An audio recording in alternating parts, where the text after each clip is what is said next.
ಎಲ್ಲರಿಗೂ ನಮಸ್ಕಾರ. ಜ್ಯೋತಿಷ್ಯ ರಾಜರಹಸ್ಯ ಎಂಬ ಈ ವಿಡಿಯೋ ಸರಣಿ ಮಾಲಿಕೆಗೆ ತಮಗೆಲ್ಲರಿಗೂ ಸ್ವಾಗತ. ಕಳೆದ ವಿಡಿಯೋದಲ್ಲಿ ನಾವು ನೋಡಿದ್ವಿ ಒಂದು ವಿಷ ದೇವಸ್ಥಾನದಲ್ಲಿ ಅಮೃತ ಆಗಿ ಹೇಗೆ ಕೆಲಸ ಮಾಡುತ್ತೆ ಅಂತ ನೋಡಿದ.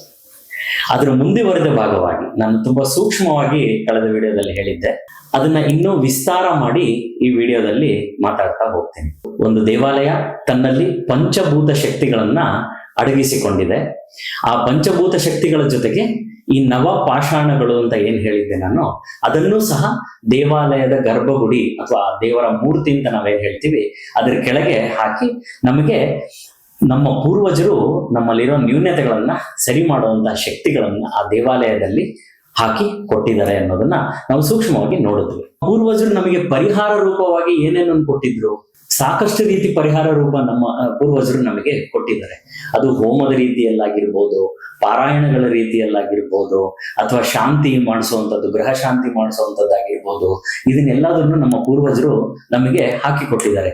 ಅದರ ಜೊತೆಗೇನೆ ದೇವಾಲಯ ದರ್ಶನವನ್ನು ಒಂದು ಪರಿಹಾರ ರೀತಿಯಾಗಿ ನಾವು ತಗೋಬೇಕು ಅಂತ ನಮ್ಮ ಪೂರ್ವಜರು ಈ ದೇವಾಲಯ ಅನ್ನೋ ಕಲ್ಪನೆಯನ್ನ ಕೊಟ್ಟು, ಇದಕ್ಕೆ ನೀವು ಬಂದು ಇಲ್ಲಿ ನೀವು ಏನು ಪೂಜೆಗಳನ್ನ ಮಾಡ್ತೀರಿ ಅವಾಗ ನಿಮ್ಮ ನ್ಯೂನ್ಯತೆಗಳೆಲ್ಲ ಸರಿ ಹೋಗುತ್ತೆ ಅನ್ನುವಂಥದ್ದನ್ನು ಸಹ ನಮ್ಮ ಪೂರ್ವಜರು ಹಾಕಿ ಕೊಟ್ಟಿದ್ರು. ಆದ್ರೆ ಏನಾಗ್ಬಿಟ್ಟಿದೆ ವಿಪರ್ಯಾಸ ಅಂತಂದ್ರೆ, ಈಗಿನ ಕಾಲದಲ್ಲಿ ನಾವು ಎಲ್ಲದನ್ನು ಈ ಜ್ಯೋತಿಷ್ಯ ಶಾಸ್ತ್ರ ಅಂತಲ್ಲ, ಪ್ರತಿಯೊಂದು ವಿಚಾರವನ್ನು ನಾವು ಸೈಂಟಿಫಿಕ್ ಆಗಿ ನೋಡಕ್ ಹೋಗ್ತಾ ಇದ್ದೀವಿ, ಲಾಜಿಕ್ ಆಗಿ ನೋಡಕ್ ಹೋಗ್ತಾ ಇದ್ದೀವಿ. ಅಂದ್ರೆ ನಾವೇನ್ ಮಾಡ್ಬಿಡ್ತಿದೀವಿ, ಎಲ್ಲದರಲ್ಲೂ ಈ ವಿಜ್ಞಾನವನ್ನೇ ಹುಡ್ಕೋದು, ಇಲ್ಲ ತರ್ಕ ಮಾಡ್ಬಿಡೋದು. ಇದರಲ್ಲೇ ನಾವು ತೊಡಗಿಸ್ಕೊಂಡ್ಬಿಟ್ಟು ಏನಾಗ್ಬಿಟ್ಟಿದೆ, ಯಾವುದೇ ಒಂದು ವಿಚಾರ ಆಗ್ಲಿ ಅದರ ಕೋರ್ ಎಲಿಮೆಂಟ್ ಅಂತ ನಾವೇನ್ ಹೇಳ್ತೀವಿ, ಅದರ ತಿರುಳು ಅಂತ ನಾವೇನ್ ಹೇಳ್ತೀವಿ, ಆ ತಿರುಳೇ ಮಿಸ್ ಆಗಿ ಹೋಗ್ತಾ ಇದೆ. ಇದು ಜ್ಯೋತಿಷ್ಯಕ್ಕೂ ಈ ಬಿಸಿ ತಟ್ಟಿದೆ. ಹಾಗಾಗಿ ಏನಾಗ್ಬಿಟ್ಟಿದೆ, ಜ್ಯೋತಿಷ್ಯದ ಕೋರ್ ಎಲಿಮೆಂಟ್ ಅಥವಾ ಈ ಜ್ಯೋತಿಷ್ಯದ ತಿರುಳು ಅನ್ನುವಂಥದ್ದು ಈ ವಿಜ್ಞಾನ ಮತ್ತು ತರ್ಕದ ಚೌಕಟ್ಟಿನಲ್ಲಿ ಬಂದಿಯಾಗ್ಬಿಟ್ಟಿದೆ. ಯಾಕೆ ಈ ಮಾತು ಹೇಳ್ತಾ ಇದ್ದೀನಿ ಅಂತಂದ್ರೆ, 150-200 ವರ್ಷಗಳ ಹಿಂದೆ ಇದ್ದಂತಹ ಜ್ಯೋತಿಷ್ಯ ಶಾಸ್ತ್ರ ಈಗ ಇಲ್ಲ, ಈಗ ಬದಲಾಗಿದೆ. ಯಾಕೆ ಬದಲಾಗಿದೆ? ಅದೇ ನಾ ಹೇಳಿದ್ನಲ್ಲ, ಎಲ್ಲದರಲ್ಲೂ ನಾವು ವಿಜ್ಞಾನ ಮತ್ತು ತರ್ಕ, ಸೈನ್ಸ್ ಅಂಡ್ ಲಾಜಿಕ್ ಇದ್ರೆ ಮಾತ್ರ ನಾನು ಹೋಗ್ತೀನಿ, ಅದರಲ್ಲಿ ಸೈನ್ಸ್ ಇದ್ರೆ ಮಾತ್ರ ನಾನು ಹೋಗ್ತೀನಿ ಅನ್ನುವಂತ ಒಂದು ಕಾನ್ಸೆಪ್ಟಿಗೆ ಒಳಗಾಗಿ ಈ ಶಾಸ್ತ್ರದ ತಿರುಳನ್ನೇ ಮರೆಯುವಂತ ಪರಿಸ್ಥಿತಿಗೆ ಬಂದ್ಬಿಟ್ಟಿದೆ. ಆದ್ರೆ 150-200 ವರ್ಷಗಳ ಹಿಂದೆ ಹೀಗಿರ್ಲಿಲ್ಲ. ಈ ಜ್ಯೋತಿಷ್ ಶಾಸ್ತ್ರವನ್ನ ನಾವು ಬರೀ ಸೈನ್ಸ್ ಅಂತ ಹೇಳಲ್ಲ, ಇದಕ್ಕೆ ಅಕಲ್ಟ್ ಸೈನ್ಸ್ ಅಂತ ಹೇಳ್ತೀವಿ. ಅಂದ್ರೆ ಅತೀಂದ್ರಿಯ ವಿಜ್ಞಾನ ಅಂತ. ಅಂದ್ರೆ ಯಾಕೆ ಈ ವರ್ಡ್ ಅನ್ನು ಯೂಸ್ ಮಾಡ್ತಾರೆ ಅಕಲ್ಟ್ ಸೈನ್ಸ್ ಅಂತಂದ್ರೆ, ಇದನ್ನ ಗುರುಮುಖೇನನೇ ಕಲಿಬೇಕು ಅಂತ ಇರುವಂತದ್ದು. ಯಾಕೆ ಗುರುಮುಖೇನ ಅಂತಂದ್ರೆ, ಇದು ಬರೀ ಪುಸ್ತಕದಲ್ಲಿ ಓದಿದ್ರೆ, ಯೂಟ್ಯೂಬ್ ವಿಡಿಯೋ ನೋಡಿದ್ರೆ, ಅಥವಾ ಇನ್ನೇನೋ ಗೂಗಲ್ ಅಲ್ಲಿ ಸರ್ಚ್ ಮಾಡಿದ್ರೆ ನಾನು ಕಲ್ತು ಬಿಡ್ತೀನಿ ಅನ್ನೋದಲ್ಲ. ಇದಕ್ಕೆ ಮುಖ್ಯವಾಗಿ ಗುರುಗಳ ಅನುಗ್ರಹ ಆಗ್ಬೇಕು. ಆ ಅನುಗ್ರಹ ಹೇಗಾಗತ್ತೆ ಅಂತಂದ್ರೆ, ಗುರು ದೃಷ್ಟಿ ನಮ್ಮ ಮೇಲೆ ಬಿದ್ದಾಗ ಅಂತ. ಹಾಗಾಗಿ ಗುರುಮುಖೇನ ಕಲಿಬೇಕಾದಂತ ಪಾಠ ಇದು ಅಂತ ಹೇಳಿ ಅದನ್ನ ಅಕಲ್ಟ್ ಸೈನ್ಸ್ ಅಂತ ಹೇಳ್ತೀವಿ. ನಾ ಹೇಳಿದೆ ನಿಮಗೆ, 150-200 ವರ್ಷಗಳ ಹಿಂದೆ ಇದನ್ನ ಬಳಸ್ತಿದ್ದಂತ ರೀತಿನೇ ಬೇರೆ ಇತ್ತು. ಕಾಲ ಗರ್ಭದ ಹೊಡೆತಕ್ಕೆ ಸಿಲುಕಿ ಈಗ ಅದ್ರ ರೀತಿನೇ ಚೇಂಜ್ ಆಗಿ ಹೋಗಿದೆ ಅಂತ. ಇದನ್ನ ಬಳಸ್ತಿರುವಂತ ರೀತಿ ಈಗಿನ ಕಾಲದಲ್ಲಿ ಹೇಗಾಗ್ಬಿಟ್ಟಿದೆ ಅಂತಂದ್ರೆ ಪೂರ್ತಿ ಬದಲಾಗ್ಬಿಟ್ಟಿದೆ ಅಂತ. ನೀವು ಯಾವ್ದಾರ ಒಂದು ಜಾತಕ ತಗೊಂಡು ಜ್ಯೋತಿಷಿ ಹತ್ರ ಹೋಗಿದ್ರೆ ಹೇಗಾಗಿದೆ ಅಂತಂದ್ರೆ, 3 ನಾವು ನೋಡುವಂಥದ್ದು. ಮಾತೆತ್ತಿದ್ರೆ ಏನಂತಾರೆ, ಕುಜ ದೋಷ ಅಂತಾರೆ, ಇಲ್ಲ ಸರ್ಪದೋಷ ಅಂತ ಹೇಳ್ತಾರೆ, ಇಲ್ಲ ಪಿತೃದೋಷ ಅಂತ ಹೇಳ್ತಾರೆ. ಅದಕ್ಕೆ ಸಂಬಂಧಪಟ್ಟಿರುವಂತ ಸ್ಥಳಗಳಿದೆ. ಒಂದು ಕುಕ್ಕೆ ಸುಬ್ರಹ್ಮಣ್ಯ ಅಂತಾರೆ, ಇಲ್ಲ ಕಾಳಹಸ್ತಿ ಅಂತ ಹೇಳ್ತಾರೆ, ಇಲ್ಲ ಗೋಕರ್ಣ ಅಂತ ಹೇಳ್ತಾರೆ. ಇದು ಬಿಟ್ಟು ಈ ಚೌಕಟ್ಟನ್ನ ಬಿಟ್ಟು ಮೀರಿ ಏನು ಇಲ್ಲದ ಹಾಗೆ ಆಗ್ಬಿಟ್ಟಿದೆ ಜ್ಯೋತಿಷ್ ಶಾಸ್ತ್ರದಲ್ಲಿ. ಆದ್ರೆ ನಮ್ಮ ಪೂರ್ವಜರು ಬರೀ ಇದಕ್ಕೆ ಮಾತ್ರ ಸೀಮಿತವಾಗಿ ಇಟ್ಟಿರ್ಲಿಲ್ಲ ಈ ಶಾಸ್ತ್ರನ ಅಂತ.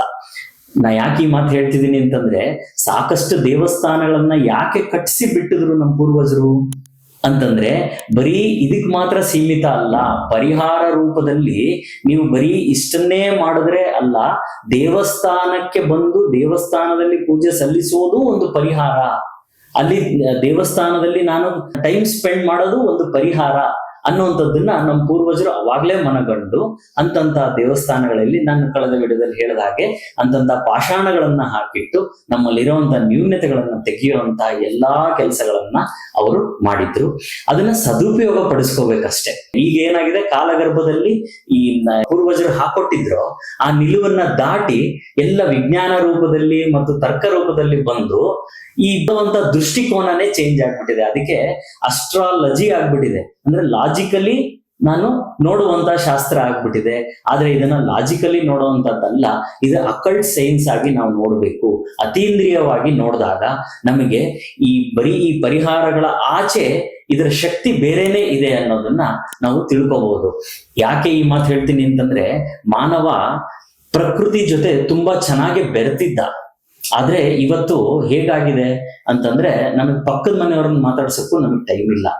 ಆಗಿನ ಕಾಲದಲ್ಲಿ ಏನಾಗ್ತಿತ್ತು, ಪ್ರಕೃತಿ ಜೊತೆ ಮನುಷ್ಯ ಮಾತಾಡ್ತಾ ಇದ್ದ. ಏನಾರ ಪ್ರಶ್ನೆ ಕೇಳಿದ್ರೆ ಪ್ರಕೃತಿ ಉತ್ತರ ಕೊಡೋದು. ನಮ್ಮಲ್ಲಿರುವಂತ ಎಲ್ಲ ಸಮಸ್ಯೆಗೆ ಪ್ರಕೃತಿ ಉತ್ತರ ಕೊಡ್ತಾ ಇತ್ತು ಅವಾಗ. ಅಂದ್ರೆ ಆ ರೀತಿ ಮಾತಾಡ್ತಾ ಇದ್ರು, ಆ ರೀತಿ ಪ್ರಕೃತಿ ಜೊತೆ ಒಂದು ಒಡನಾಟವನ್ನ ಇಟ್ಕೊಂಡಿದ್ದ ಮನುಷ್ಯ. ಈಗ ಏನಾಗ್ಬಿಟ್ಟಿದೆ, ನಾ ಹೇಳಿದ್ನಲ್ಲ ನಿಮಗೆ, ಪಕ್ಕದ ಮನೆಯವ್ರ ಹತ್ರ ಮಾತಾಡಕ್ಕೆ ನಮಗೆ ಟೈಮ್ ಇಲ್ಲ. ಅಂತ ಪರಿಸ್ಥಿತಿಗೆ ಬಂದು ಕೂತಿದ್ದೀವಿ. ಒಂದು ಉದಾಹರಣೆ ಕೊಟ್ಬಿಡ್ತೀನಿ ನಿಮಗೆ, ಹೇಗೆ ಪ್ರಕೃತಿ ಜೊತೆ ಮಾತಾಡ್ತಿದ್ರು ಅಂತ ಹೇಳಿ. ಈಗ ನಾವೆಲ್ಲ ಏನ್ ಮಾಡ್ತೀವಿ, ಈಗ ಈ ಸಂವತ್ಸರದಲ್ಲಿ ಹೇಗೆ ಮಳೆ ಬರುತ್ತೆ ಅನ್ನೋದನ್ನ ಪಂಚಾಂಗ ರೀತಿಯಲ್ಲಿ ಓದ್ತೀವಿ. ನಾವು ಪಂಚಾಂಗನ ಬಿಲೀವ್ ಮಾಡ್ತೀವೋ ಇಲ್ಲೋ, IMD ರಿಪೋರ್ಟ್ ಮಾತ್ರ ಬಿಲೀವ್ ಮಾಡ್ಬಿಡ್ತೀವಿ. ಈ ವರ್ಷ ಈ ರೀತಿ ಮಳೆ ಇದೆ, ಈ ರೀತಿಯಿಂದ ಒಂದು ಸ್ಯಾಟಲೈಟ್ ಇಂದ ಒಂದು ಪಿಕ್ಚರ್ ತೆಗೆದು ನಮಗೆ ಹಾಕ್ಬಿಡ್ತಾರೆ. ಆದ್ರೆ ಏನಾಗುತ್ತೆ, ಗಾಳಿಗೆ ಆ ಮೋಡ ಆ ಕಡೆ ಚದುರು ಹೋಗ್ಬಿಡುತ್ತೆ. IMD ರಿಪೋರ್ಟ್ ಪ್ರಕಾರನೇ ಮಳೆ ಬರುತ್ತೆ ಅನ್ನುವಂಥದ್ದು ಸುಳ್ಳಾಗಿದೆ. ಹಾಗಾದ್ರೆ ಹಳೆ ಕಾಲದಲ್ಲಿ ಹೇಗ್ ನಡೀತಿತ್ತು? ಅವರು ಬೆಳೆ, ಈಗ ನಾನು ಯಾವ ಬೆಳೆ ಬೆಳಿಬೇಕು ಅನ್ನೋದನ್ನ ಪ್ರಕೃತಿ ನೋಡಿ ಅವರು ಬೀಜವನ್ನ ಹಾಕೋರು ಅಂತ. ಇದಕ್ಕೆ ಉದಾಹರಣೆ ರೂಪದಲ್ಲಿ ಹೇಳ್ತೀನಿ.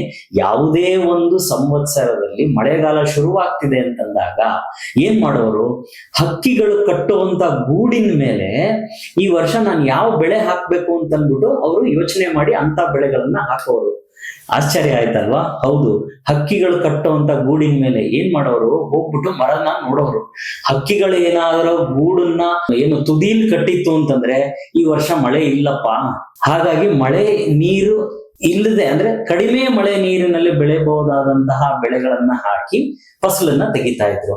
ಹಕ್ಕಿ ಏನಾದ್ರೂ ಗೂಡನ್ನ ಮಧ್ಯಭಾಗದಲ್ಲಿ, ಮರದ ಮಧ್ಯಭಾಗದಲ್ಲಿ ಅಥವಾ ಕೆಳಭಾಗದಲ್ಲಿ ಕಟ್ಟಿದ್ರೆ ಈ ವರ್ಷ ಜಾಸ್ತಿ ಮಳೆ ಇದೆ, ಹಾಗಾಗಿ ನೀರು ಚೆನ್ನಾಗಿ ಬರುತ್ತೆ. ಸೊ ನೀರು ಚೆನ್ನಾಗಿ ತಗೊಳ್ಳುವಂತಹ ಧಾನ್ಯಗಳನ್ನ ಹಾಕಿ ಅದನ್ನ ಬೆಳೆದು ಅದರಿಂದ ಅವರು ಉತ್ಪತ್ತಿಯನ್ನ ಪಡಿತಾ ಇದ್ರು. ನೋಡಿ ಹೇಗೆ ಪ್ರಕೃತಿ ಜೊತೆ ನಮ್ಮ ಪೂರ್ವಜರು ಹೇಗೆ ಬೆರೆತಿದ್ರು ಅಂತ ಅಂದ್ಬಿಟ್ಟು. ಇದಕ್ಕೆ ಇನ್ನೂ ಒಂದು ಉದಾಹರಣೆ ಇದೆ. ಏನು ಅಂತಂದ್ರೆ, ಈ ಕೋಳಿಗಳು ಹೆಕ್ತಾ ಇರುತ್ತೆ. ಮಳೆ ಬರ್ಬೇಕಾದ್ರೆ ನೀವು ಅಬ್ಸರ್ವ್ ಮಾಡಿ, ನಿಮ್ ಮನೆ ಹತ್ರ ಕೋಳಿಗಳಿದ್ರು ನೀವು ಅಬ್ಸರ್ವ್ ಮಾಡ್ಬೋದು. ಮಳೆ ಬರ್ಬೇಕಾದ್ರೆ ಕೋಳಿ ಏನಾರ ಹೆಕ್ತಾನೇ ಇತ್ತು ಅಲ್ಲಿ ಅಂತಂದ್ರೆ ಅದು ಎಷ್ಟೇ ಜೋರ್ ಮಳೆ ಬರ್ಲಿ ಅದು ನಿಲ್ಲುತ್ತೆ ಅಂತ. ಯಾಕಂದ್ರೆ ಕೋಳಿಗೆ ಸೂಕ್ಷ್ಮತೆ ಇದೆ. ಮಳೆ ಜೋರಾಗಿ ಬಂದ್ರೆ ಅಲ್ಲಿ ನಿಲ್ಲಲ್ಲ. ಅದೇ ಏನಾದ್ರು ಸ್ವಲ್ಪ ಮಳೆ ಬರ್ತಿದ್ರು ಕೋಳಿ ಒಳಗ್ ಓಡ್ ಬಂತು ಅಂದ್ರೆ ನೆಕ್ಸ್ಟ್ ಅದು ತುಂಬಾ ಜೋರಾಗಿ ಮಳೆ ಬರುವಂತಹ ಒಂದು ಸೂಚನೆಯನ್ನ ಕೊಡ್ತಾ ಇದೆ. ಆ ಕೋಳಿಯಿಂದ ನಮಗೆ ಇಷ್ಟೆಲ್ಲ ಗೊತ್ತಾಗ್ತಿದೆ ಅಂತ ಅಂದ್ಬಿಟ್ಟು. ಅಂದ್ರೆ ನಾ ಯಾಕೆ ಈ ಉದಾಹರಣೆಗಳನ್ನು ಕೊಟ್ಟೆ ಅಂತಂದ್ರೆ, ನಮ್ಮ ಪೂರ್ವಜರು ಈ ರೀತಿ ಪ್ರಕೃತಿ ಜೊತೆ ತುಂಬಾ ಚೆನ್ನಾಗಿ ಬೆರೆತಿದ್ರು, ಅದ್ರ ಜೊತೆ ಮಾತಾಡ್ತಿದ್ರು, ಅದು ಉತ್ತರ ಕೊಡೋದು. ಇವರಲ್ಲಿರೋ ಯಾವುದೇ ಸಮಸ್ಯೆಗಳಿಗೆ ಪ್ರಕೃತಿ ನೇರವಾಗಿ ಉತ್ತರ ಕೊಡೋದು. ಈ ರೀತಿ ಜ್ಯೋತಿಷ್ ಶಾಸ್ತ್ರಕ್ಕೆ ಅವರು ಅವಲಂಬಿತನೇ ಆಗ್ತಿರ್ಲಿಲ್ಲ ಅಂತ ಅಂದ್ಬಿಟ್ಟು. ಆದ್ರೂ ಜ್ಯೋತಿಷ್ ಶಾಸ್ತ್ರದಲ್ಲಿ ಏನಾಗತ್ತೆ ಅಂತಂದ್ರೆ, ನಮಗೆ ಯಾವ ರೀತಿ ನೋಡಬೇಕು ಅನ್ನೋ ದೃಷ್ಟಿಕೋನ, ನಾ ಹೇಳ್ಬಿಟ್ನಲ್ಲ ನಿಮಗೆ, ಎಲ್ಲದನ್ನೂ ನಾನು ವಿಜ್ಞಾನ ರೀತಿಯಲ್ಲೇ ನೋಡ್ತೀನಿ ಅಂತಾದ್ರೆ ಈ ಶಾಸ್ತ್ರ ಬಹಳ ಕಬ್ಬಿಣದ ಕಡ್ಲೆ ಆಗ್ಬಿಡುತ್ತೆ. ಈ ಶಾಸ್ತ್ರ ವಿಜ್ಞಾನವನ್ನ ಹೊರತುಪಡಿಸಿ, ವಿಜ್ಞಾನವನ್ನ ಮೀರಿ ಇರುವಂತಹ ಶಾಸ್ತ್ರ. ಹಾಗಾಗಿ ನಾ ಹೇಳಿದೆ ನಿಮಗೆ, ಈ ಸರಣಿ ಮಾಲಿಕೆಯಲ್ಲಿ ನಾನು ಮಾತಾಡ್ತಾ ಬಂದಿದ್ದು ಅದನ್ನೇ. ಹೇಗೆ ಒಂದು ದೇವಾಲಯ ಇತ್ತು, ಆ ದೇವಾಲಯ ಹೇಗೆ ಪಂಚಭೂತಗಳನ್ನ ಇಟ್ಕೊಂಡಿದೆ, ಹೇಗೆ ಪ್ರಕೃತಿಯಲ್ಲಿ ಪಂಚಭೂತಗಳಿದೆ, ಆ ಪಂಚಭೂತನೇ ನಮ್ಮಲ್ಲಿ ಹೇಗಿದೆ, ಈ ಮೂರರ ಸಾಮ್ಯತೆ ಹೇಗಿದೆ ಅನ್ನೋದನ್ನ ಫಸ್ಟ್ ನಾನು ನಿಮಗೆ ತಿಳಿಸ್ಕೊಟ್ಟೆ. ಮತ್ತೆ ದೇವಾಲಯ ಸ್ಟ್ರಕ್ಚರ್ ನಾನು ಹೇಳಿದೆ ನಿಮಗೆ, ಅದನ್ನ ಹೇಗೆ ಪಂಚಭೂತಗಳಾಗಿ ಡಿವೈಡ್ ಮಾಡ್ಕೊಂಡಿದ್ದಾರೆ ದೇವಾಲಯಗಳಲ್ಲಿ ಅಂತ ಅಂದ್ಬಿಟ್ಟು. ಇದು 2 ಭಾಗ ಹೇಳಿದೆ. ಈಗ ನಾವು 3ನೇ ಭಾಗಕ್ಕೆ ಎಂಟರ್ ಆಗ್ತಿದ್ದೀವಿ. 3ನೇ ಭಾಗ ಯಾವ್ದಪ್ಪ ಅಂತಂದ್ರೆ ಜ್ಯೋತಿಷ್ಯ ಶಾಸ್ತ್ರ. ಜ್ಯೋತಿಷ್ಯ ಶಾಸ್ತ್ರವನ್ನ ನೋಡುವಂತಹ ದೃಷ್ಟಿಕೋನ, ಇದು ಕೋರ್ ಎಲಿಮೆಂಟ್ ಅಂತ ನಾನು ಏನ್ ಹೇಳ್ತಿದ್ದೀನಿ. ಈ ಜ್ಯೋತಿಷ್ಯ ಶಾಸ್ತ್ರವನ್ನ ನೋಡುವಂತಹ ದೃಷ್ಟಿಕೋನ, ಇದು ನಾವು ಹೇಗೆ ನೋಡಬೇಕು, ಯಾವ ರೀತಿ ಇದನ್ನ ಸಮನ್ವಯ ಮಾಡ್ಕೋಬೇಕು, ಮತ್ತೆ ರಿಯಲ್ ಅಸ್ಟ್ರಾಲಜಿ, ಅಕಲ್ಟ್ ಸೈನ್ಸ್ ಆಗಿ ನಮ್ಮ ಪೂರ್ವಜರು 150-200 ವರ್ಷಗಳ ಹಿಂದೆ ಬಳಸುತ್ತಿದ್ದಂತಹ ರಿಯಲ್ ಅಸ್ಟ್ರಾಲಜಿ ಅನ್ನೋದು ಏನಿದೆ, ಅಕಲ್ಟ್ ಸೈನ್ಸ್ ಏನಿದೆ, ಅದನ್ನ ನಾನು ಇನ್ನು ಮುಂದಿನ ವಿಡಿಯೋಗಳಲ್ಲಿ ನೇರವಾಗಿ ಜ್ಯೋತಿಷ್ಯಕ್ಕೆ ಸಂಬಂಧಪಟ್ಟಿರುವಂತಹ ವಿಚಾರಗಳನ್ನ ಹೇಳ್ತಾ ಬರ್ತೀನಿ ಅಂತ ತಮ್ಮಲ್ಲಿ ಹೇಳ್ತಾ ಈ ವಿಡಿಯೋ ಸರಣಿ ಮಾಲಿಕೆ ಮುಗಿಸ್ತೀನಿ. ನಮಸ್ಕಾರ. ತಮಗೆ ಇರುವಂತಹ ಜ್ಯೋತಿಷ್ಯಕ್ಕೆ ಸಂಬಂಧಪಟ್ಟಂತಹ ಯಾವುದೇ ಸಂದೇಹಗಳನ್ನ ಕಮೆಂಟ್ ಬಾಕ್ಸ್ ಅಥವಾ ವಾಟ್ಸಪ್ ಮುಖಾಂತರ ಕಳುಹಿಸಿ ಸೂಕ್ತ ಪ್ರಶ್ನೆಗಳಿಗೆ ನಾನು ಉತ್ತರಿಸ್ತೀನಿ. ಹಾಗೆ ಪರ್ಸನಲ್ ಪ್ರೆಡಿಕ್ಷನ್ ಬೇಕಿದ್ದಲ್ಲಿ ಫೋನ್ ನಂಬರಿಗೆ ಕರೆ ಮಾಡಿ ಅಪಾಯಿಂಟ್ಮೆಂಟ್ ತೆಗೆದುಕೊಳ್ಳಿ. ಎಲ್ಲರಿಗೂ ಅಭಿವಾದನೆ.